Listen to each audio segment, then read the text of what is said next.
शांति। आज 14 अगस्त 2020 की साकार मुरली। आज बाबा विशेष रूप से समझा रहे हैं कि आप बच्चों को कोई भी परिस्थिति में परेशान नहीं होना है। कोई भी दृश्य देखते हुए आपको नया नहीं लगना चाहिए। आज वही हो रहा है जो कल्प पहले हुआ था, नथिंग न्यू। अगर ये पाठ याद रखेंगे तो बातों को छोड़ना आसान हो जाएगा। जब हम बातों को पकड़ लेते हैं तो बाबा छूट जाते हैं। तो ड्रामा की बात को यही यूज़ करना है, जो बीत गया वह ड्रामा, फुल स्टॉप। बाबा कहते हैं इससे आपकी धारणा बहुत अच्छी हो जाएगी। साथ साथ बाबा ने कहा कल्प कल्प की विजयी आत्माएं हों। आपको माया से डरना नहीं है। माया क्या है? माया कमज़ोर विचार है, 5 विकार है माया। इससे डरना नहीं चाहिए। जो शक्तिशाली होते हैं वो माया का आवाहन करते हैं, दुश्मन का आवाहन करते हैं। आओ हम आप पर विजयी बने। वो कभी ये नहीं कहते हैं कि बाबा मुझे शक्ति दो, वरदान दो। बाबा आए हैं शक्तियों से भरपूर करने। इस स्वमान को अच्छे से पक्का करना है। मैं कल्प कल्प की विजयी आत्मा हूँ। अपने मस्तक में विजय का तिलक चमकता हुआ देखेंगे। याद रखेंगे कि मैं कल्प कल्प की विजयी आत्मा हूँ। स्वयं सर्वशक्तिमान भगवान ने मुझे विजयी भव का वरदान दिया है। आप सुनते हैं मुरली को विस्तार से। मीठे बच्चे, बाप आए हैं तुम्हारा ज्ञान रत्नों से श्रृंगार करके वापस घर ले जाने के लिए। फिर राजाई में भेज देंगे। अपार खुशी में रहो। एक बाप से ही प्यार करो। राजाई में भेज देंगे मतलब सतयुग में भेज देंगे।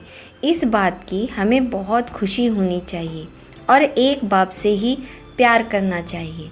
प्रश्न है, अपनी धारणा को मजबूत बनाने के लिए सदैव यह पक्का करो कि आज के दिन जो पास हुआ अच्छा हुआ, फिर कल्प के बाद होगा। जो कुछ हुआ कल्प पहले भी ऐसा ही हुआ था, नथिंग न्यू। यह लड़ाई भी 5000 वर्ष पहले लगी थी, फिर लगेगी। इस भंभोर का विनाश तो होना ही है। ऐसे हर पल ड्रामा की स्मृति में रहो तो धारणा मजबूत होती जाती है। गीत है दूर देश का रहने वाला। ओम शांति। बच्चे पहले भी दूर देश से पराए देश में आए हैं। हम शांति धाम से इस धरा पर आए हैं। अब इस पराए देश में दुखी हैं, इसलिए पुकारते हैं अपने देश ले चलो। बाबा से कहते हैं कि हमें शांति धाम ले चलो। तुम्हारी पुकार है ना, बहुत समय से याद करते आए हो तो बाप भी खुश होकर आते हैं। जानते हैं मैं जाता हूँ बच्चों को वापस ले जाने के लिए, तो बच्चों को कितना खुशी में आना चाहिए। जो बच्चे कामचिता पर बैठ चल गए हैं उन्हों को अपने घर ले जाऊं और फिर उन्हें राजाई में भेज दूं। उसके लिए बच्चों का ज्ञान श्रृंगार भी करता हूँ। बच्चे भी बाप से जास्ती खुश होने चाहिए। बाप जबकि आए हैं तो उनका बन जाना चाहिए। उनको बहुत लव करना चाहिए। बाबा रोज़ समझाते हैं, आत्मा बात करती है ना। बाबा 5000 वर्ष बाद ड्रामा अनुसार आप आए हो। हमको बहुत खुशी हुई। हमें खजाना मिल गया। बाबा आप हमारी झोली भर रहे हो। हमको अपने घर शांति धाम ले चलते हैं, फिर राजधानी भेज देंगे। कितनी अपार खुशी होनी चाहिए बच्चों को। बाबा कहते हैं हमको इस पराई राजधानी में आना ही है। बाप का बड़ा मीठा और वंडरफुल पार्ट है, खास जबकि इस पराए देश में आए हैं। यह बातें तुम अभी ही समझते हो, फिर यह ज्ञान प्रायः लोप हो जाता है, वहाँ दरकार ही नहीं रहती है। बाबा कहते हैं तुम कितने बेसमझ बन गए हो। ड्रामा का एक्टर होते हुए भी बाप को नहीं जानते हो। जो बाप ही करण करावन हार है, क्या करते हैं और क्या कराते हैं यही भूल गए हो। सारी पुरानी दुनिया को हेवन बनाते हैं और ज्ञान देते हैं। यह ज्ञान का सागर है तो जरूर ज्ञान देने का कर्तव्य करेंगे ना। फिर तुमसे कराते हैं कि औरों को भी मैसेज दो कि बाप सबके लिए कहते हैं कि अब देह का भान छोड़ मुझे याद करो तो विकर्म विनाश होंगे। मैं श्रीमत देता हूँ, पाप आत्माएं तो सब हैं। इस समय सारा झाड़ तमो प्रधान जर्जड़ी भूत अवस्था को पाया हुआ है। जैसे बांस के जंगल को आग लग जाती है तो एकदम सारा ही जलकर खत्म हो जाता है। जंगल में पानी कहाँ से आएगा जो आग को बुझाए। यह जो भी पुरानी दुनिया है उनको आग लग जाएगी। बाबा कहते हैं नथिंग न्यू। बाप अच्छी अच्छी पॉइंट्स देते रहते हैं जो नोट करने चाहिए। बाबा ने समझाया है और धर्म स्थापक सिर्फ अपना धर्म स्थापन करने आते हैं। उनको पैगंबर व मैसेंजर आदि कुछ भी नहीं कह सकते हैं। यह भी बड़ा युक्ति से लिखना है।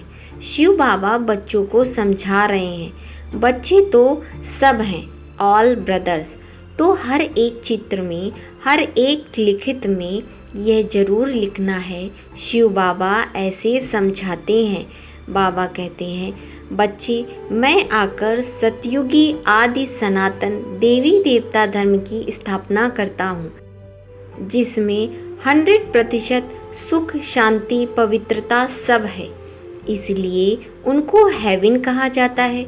वहाँ दुख का नामो निशान नहीं है। बाकी जो भी सब धर्म हैं उन सब का विनाश कराने निमित्त बनता हूँ। सतयुग में होता है एक धर्म, वह है नई दुनिया। पुरानी दुनिया को ख़त्म करता हूँ। ऐसा धंधा तो कोई और नहीं करते हैं। कहा जाता है शंकर द्वारा विनाश। विष्णु भी लक्ष्मी नारायण ही हैं। प्रजापिता ब्रह्मा भी तो यहाँ है। यही पतित से पावन फरिश्ता बनते हैं। इसलिए फिर ब्रह्मा देवता कहा जाता है, जिससे देवी देवता धर्म स्थापन होता है। यह बाबा भी देवी देवता धर्म का पहला प्रिंस बनता है। जो ब्रह्मा बाबा हैं वह देवी देवता धर्म के पहले प्रिंस बनते हैं। तो ब्रह्मा द्वारा स्थापना, शंकर द्वारा विनाश, चित्र तो देने पड़े। समझाने के लिए यह चित्र बनाए हैं। इनके अर्थ का कोई को पता ही नहीं है। स्वदर्शन चक्रधारी का भी समझाया है। परमपिता परमात्मा सृष्टि के आदि मध्य अंत को जानते हैं। उनमें सारा ज्ञान है। तो स्वदर्शन चक्रधारी ठहरे ना। जानते हैं हम ही यह ज्ञान सुनते हैं। बाबा तो ऐसे नहीं कहेंगे कि मुझे कमल फूल समान बनाना है। सतयुग में तुम कमल फूल समान ही रहते हो। सन्यासियों के लिए यह नहीं कहेंगे, वह तो जंगल में चले जाते हैं। बाप भी कहते हैं पहले वह पवित्र सतो प्रधान होते हैं, भारत को थामते हैं पवित्रता के बल से। भारत जैसा पवित्र देश कोई होता ही नहीं है। जैसे बाप की महिमा है वैसे ही भारत की महिमा है। भारत हेवन था। यह लक्ष्मी नारायण राज्य करते थे। भारत में ही लक्ष्मी नारायण राज्य करते थे। फिर कहाँ गए यह अभी तुम बच्चे जानते हो। और जिनकी बुद्धि में थोड़ा भी होगा कि यह देवताएं ही 84 जन्म लेकर फिर पुजारी बनते हैं, अभी तुमको यह सारा ज्ञान है। हम अभी पूज्य देवी देवता बने हैं, फिर पुजारी मनुष्य बनेंगे। मनुष्य तो मनुष्य ही होता है। यह जो चित्र किस्म किस्म के बनाते हैं ऐसे कोई मनुष्य होते नहीं हैं। यह सब भक्ति मार्ग के ढेर चित्र हैं। तुम्हारा ज्ञान तो है गुप्त। यह ज्ञान सब नहीं लेंगे। जो इस देवी देवता धर्म के पत्ते होंगे वही लेंगे। बाबा ने यहाँ समझाया है कि ये जो चित्र बनाए हैं मनुष्य के शरीर में ये जो जानवर का चित्र लगा हुआ है, ये सब भक्ति मार्ग के ढेर चरित्र हैं। और बाबा ने समझाए ये जो बाबा का ज्ञान है वो सब नहीं लेंगे। जो देवी देवता धर्म के बच्चे होंगे, जो देवी देवता परिवार के होंगे, वही इस ज्ञान को लेंगे। इसीलिए बाबा ने कहा यह ज्ञान गुप्त है। बाकी जो औरों को मानने वाले हैं वह सुनेंगे नहीं। जो शिव और देवताओं की भक्ति करते हैं वही आएंगे। पहले पहले मेरी भी पूजा करते हैं, फिर पुजारी बन अपनी भी पूजा करते हैं। तो अब खुशी होती है कि हम पूज्य से पुजारी बन रहे हैं, अब फिर पूज्य बनते हैं। कितनी खुशियाँ मनाते हैं। यहाँ तो अल्पकाल के लिए खुशी मनाते हैं। इस नरक युग में हम अल्पकाल के लिए खुशियाँ मनाते हैं और स्वर्ग में हम हमेशा खुशियाँ ही मनाते हैं। वहाँ तो तुमको सदैव खुशी रहती है। दीपमाला आदि लक्ष्मी को बुलाने के लिए नहीं होती है। बाकी इस समय तो उत्सव मनाए जाते हैं, वह वहाँ होते नहीं हैं। कहाँ नहीं होते हैं? सतयुग में। वहाँ तो सुख ही सुख होता है। यह एक ही समय है जबकि तुम आदि मध्य अंत को जानते हो। संगम युग पर हम बच्चे आदि मध्य अंत को जानते हैं। यह एक ही समय है। यह सब पॉइंट्स लिखने चाहिए। सन्यासियों का है हठ योग, यह है राजयोग। जो सन्यासी लोग करते हैं वो हठ योग करते हैं, और जो हम बच्चे करते हैं बाबा हमको राजयोग सिखाते हैं। बाबा कहते हैं एक एक पेज में जहाँ तहाँ शिव बाबा का नाम जरूर हो। शिव बाबा हम बच्चों को समझाते हैं निराकार आत्माएं सब साकार में बैठी हैं, तो बाप भी साकार में समझाएंगे ना। वह कहते हैं, बाबा कहते हैं अपने को आत्मा समझ मुझको याद करो। शिव भगवान वाच बच्चों प्रति खुद यहाँ प्रेजेंट है। मुख्य मुख्य पॉइंट किताब में ऐसी क्लियर लिखी हुई हो जो पढ़ने से आप ही ज्ञान आ जाए। शिव भगवान वाच होने से पढ़ाई में मज़ा आ जाएगा। यह बुद्धि का काम है ना। बाबा भी शरीर का लोन लेकर फिर सुनाते हैं। इनकी आत्मा भी सुनती है। जब बाबा ब्रह्मा बाबा के तन में आते हैं तो ब्रह्मा बाबा की आत्मा भी सुनती है। बच्चों को नशा बहुत रहना चाहिए, बाप पर बहुत लव होना चाहिए। यह तो उनका रथ है। यह बहुत जन्मों के अंत का जन्म है। यह उनका रथ है, मतलब ब्रह्मा बाबा का तन शिव बाबा ने लिया है, तो शिव बाबा ब्रह्मा के तन को रथ बोलते हैं। यह बहुत जन्मों के अंत का जन्म है ब्रह्मा बाबा का। इनमें शिव बाबा ने प्रवेश किया है। ब्रह्मा बाबा के द्वारा हम ब्राह्मण बनते हैं और फिर ब्राह्मण से हम देवी देवता बनते हैं। तो चित्र कितना क्लियर है। भल अपना भी चित्र दो, ऊपर में व बाजू में डबल सिरताज वाला। योग बल से हम ऐसे बनते हैं। ऊपर में शिव बाबा, उनको याद करते करते मनुष्य से देवता बन जाते हैं। बिल्कुल क्लियर है। रंगीन चित्र का किताब ऐसा हो तो मनुष्य देखकर खुश हो जाएं। यह सब बातें अच्छी रीति समझाना पड़ती हैं। ब्रह्मा सो विष्णु, विष्णु सो ब्रह्मा, दोनों ही यहीं पर है। चित्र है तो समझाया जा सकता है। पहले पहले अल्फ को सिद्ध करो तो सब बातें सिद्ध हो जाएंगी। पॉइंट्स तो बहुत हैं और सब धर्म स्थापन करने आते हैं। बाबा तो स्थापना और विनाश दोनों ही करते हैं। सब ड्रामानुसार ही होता है। ब्रह्मा बोल सकते हैं, विष्णु बोल सकते हैं, सूक्ष्म वतन में क्या बोलेंगे, यह सब समझने की बातें हैं। यहाँ तुम समझकर फिर ट्रांसफ़र होते हो। ऊपर क्लास में कमरा ही दूसरा मिलता है।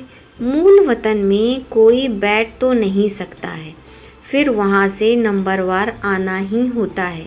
पहले पहले मूल बात एक ही है, उस पर जोर देना चाहिए। कल्प पहले भी ऐसा हुआ था। यह सेमिनार आदि भी ऐसे ही कल्प पहले हुए थे, ऐसी पॉइंट्स निकालनी थी। आज का दिन जो पास हुआ अच्छा हुआ, फिर कल्प बाद भी ऐसा ही होगा। ऐसे ऐसे अपनी धारणा करते पक्के होते जाओ। बाबा ने कहा था मैगजीन में डालो, यह लड़ाई लगी है, नथिंग न्यू। 5000 वर्ष पहले भी ऐसा ही हुआ था। यह बातें तुम ही समझ सकते हो, बाहर वाले समझ ना सके, सिर्फ कहेंगे बातें तो वंडरफुल हैं। अच्छा कभी जाकर समझ लेंगे। शिव भगवान वाच बच्चों प्रति ऐसे ऐसे अक्षर होंगे तो आकर समझेंगे। नाम लिखा हुआ है प्रजापिता ब्रह्मा कुमार कुमारियाँ।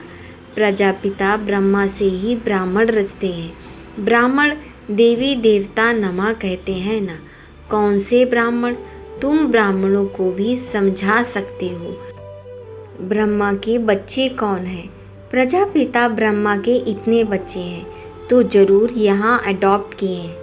हम सब ब्रह्मा के बच्चे हैं जो ज्ञान को रोज नियमित पढ़ते हैं, सुनते हैं, जो श्रीमत पर चलते हैं शिव बाबा की, वो सब ब्रह्मा के बच्चे हैं, शिव बाबा के बच्चे हैं। जो अपने कुल के होंगे वह अच्छी रीत समझेंगे। तुम तो बाप के बच्चे हो गए। बाप ब्रह्मा को भी अडॉप्ट करते हैं, शिव बाबा ब्रह्मा बाबा को भी अडॉप्ट करते हैं। नहीं तो शरीर वाली चीज़ आई कहाँ से? ब्राह्मण इन बातों को समझेंगे, सन्यासी नहीं समझेंगे। अजमेर में ब्राह्मण होते हैं और हरिद्वार में सन्यासी ही सन्यासी हैं। पंडित ब्राह्मण होते हैं परंतु वह तो भूखे होते हैं। बोलो तुम अभी जिस्मानी पंडित हो, हम हैं रूहानी पंडित। तुम्हारा नाम भी पंडा है। पांडव सेना को भी समझते हैं ना। बाबा हैं पांडवों का सिरमौर। कहते हैं हे बच्चे माम एकम याद करो तो विकर्म विनाश होंगे और चले जाएंगे हम अपने घर शांति धाम। फिर बड़ी यात्रा होगी अमरपुरी की। मूल वतन की कितनी बड़ी यात्रा होगी। सबकी सब आत्माएं जाएंगी। जैसे मकोड़ों का झुंड जाता है ना, मक्खियों की भी रानी भागती है तो उसके पिछाड़ी सब भागते हैं। कितना वंडर है। सब आत्माएं भी मच्छरों मिसल जाएंगी। शिव की बारात है ना। तुम सब हो ब्राइड्स, मैं ब्राइड ग्रूम आया हूँ सबको ले जाने। तुम इस छीछी दुनिया से दूर हो जाते हो और जाते हो सतयुग में। इसीलिए श्रृंगार कर साथ ले जाऊंगा। ज्ञान का श्रृंगार कर शिव बाबा हम सब बच्चों को साथ लेकर जाएंगे। जो श्रृंगार नहीं करेंगे तो वो सजा खाएंगे। जाना तो है ही। काशी कलवट में भी मनुष्य मरते हैं तो सेकंड में कितनी सजाएं भोग लेते हैं। मनुष्य चिल्लाते रहते हैं, यह भी ऐसे ही है। समझते हैं हम जैसे कि जन्म जन्मांतर का दुख सजा भोग रहा हूँ। ये दुख की फीलिंग ऐसी ही होती है। जन्म जन्मांतर के पापों की सज़ा मिलती है। जितनी सजाएं खाएंगे उतना पद कम हो जाएगा। इसलिए बाबा कहते हैं योग बल से हिसाब किताब चुकतो करो, याद से जमा करते जाओ। नॉलेज तो बहुत सहज है। अब हर कर्म ज्ञान युक्त करना है। दान भी पात्र को देख कर ही देना है। पाप आत्माओं को देने से फिर देने वाले पर भी असर पड़ जाता है, वह भी पाप आत्माएं बन जाती हैं। ऐसे को कभी दान नहीं देना चाहिए जो पापी आत्मा है। तो उस पैसे से जमा कर फिर कोई पाप आदि कर सकता है। जो पापी आत्मा होगी उस आत्मा को अगर हम दान करेंगे पैसे, तो वो उस पैसे से बुरा कर्म करेगी, पापी कर्म करेगी, तो वह पाप उस आत्मा पे तो चढ़ता ही है, साथ साथ जिसने उसे वो पैसा दिया है उस पर भी वह पाप कर्म आता है। इसलिए बाबा ने यहाँ बोला है दान भी पात्र को देख कर ही देना है। जो उस पैसे से जमा कर फिर कोई पाप आदि करे। पाप आत्माओं को देने वाले तो दुनिया में बहुत बैठे हैं। अब तुमको तो ऐसा नहीं करना है। अच्छा, मीठे मीठे सिकलते बच्चों प्रति माता पिता बाप दादा का याद प्यार गुड मॉर्निंग। रूहानी बाप की रूहानी बच्चों को नमस्ते। हम रूहानी बच्चों की रूहानी बाप दादा को याद प्यार गुड मॉर्निंग, नमस्ते नमस्ते नमस्ते। धारणा के लिए मुख्य सार। नंबर 1, अभी हर कर्म ज्ञान युक्त करना है। पात्र को ही दान देना है। पाप आत्माओं से अब कोई पैसे आदि की लेन देन नहीं करनी है। योग बल से सब पुराने हिसाब किताब चुकतू करने हैं। नंबर 2, अपार खुशी में रहने के लिए अपने आप से बातें करनी है। बाबा आप आए हैं हमें अपार खुशी का खजाना देने। आप हमारी झोली भर रहे हैं। आपके साथ पहले हम शांति धाम जाएंगे और फिर राजधानी में आएंगे। वरदान है, कल्प कल्प की विजय की स्मृति के आधार पर माया दुश्मन का आह्वान करने वाले, क्योंकि त्रिकालदर्शी होने के कारण जानते हैं कि हम कल्प कल्प के विजयी हैं। महावीर कभी ऐसे नहीं कह सकते हैं कि बाबा हमारे पास माया को ना भेजो, कृपा करो, आशीर्वाद करो, शक्ति दो, क्या करूं, कोई रास्ता दो। यह भी कमजोरी है। महावीर तो दुश्मन का आह्वान करते हैं कि आओ और हम विजयी बने। स्लोगन है, समय की सूचना है, समान बनो संपन्न बनो। अच्छा, ओम शांति।